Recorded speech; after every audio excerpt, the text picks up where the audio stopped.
জলদি চল ভাই। আরে ভাই চলে এসেছি আমরা পুকুরের কাছে। যা নেমে দেখ পানি ঠান্ডা নাকি গরম আছে, না হলে তো আমরা এই গরমে মরেই যাব। আচ্ছা ঠিক আছে।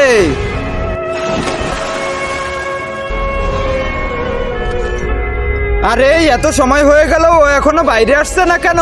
একটা কাজ করি, আমি গিয়েই দেখি।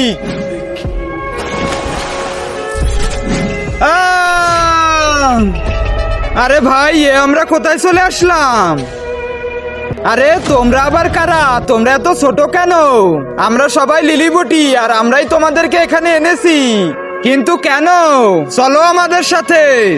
হ্যাঁ চলো। এই দেখো, এই নদীটা একসময় আমাদের ছিল, কিন্তু কিছুদিন ধরে একটা দানব এই নদী এসে দখল করেছে, আর আমাদের পানিও খেতে দিচ্ছে না।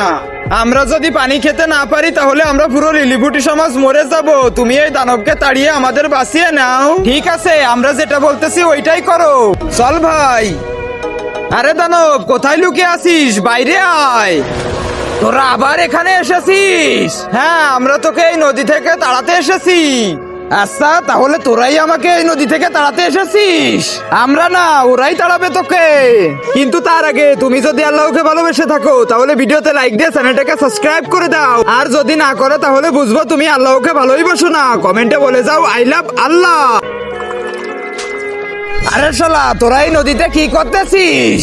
তুই দেখতে পাচ্ছিস না নাকি আমরা তো নদীতে পেশাব করতেছি? ওরে বাপরে, আমি এই মুত্তা পানিতে আর থাকবো না।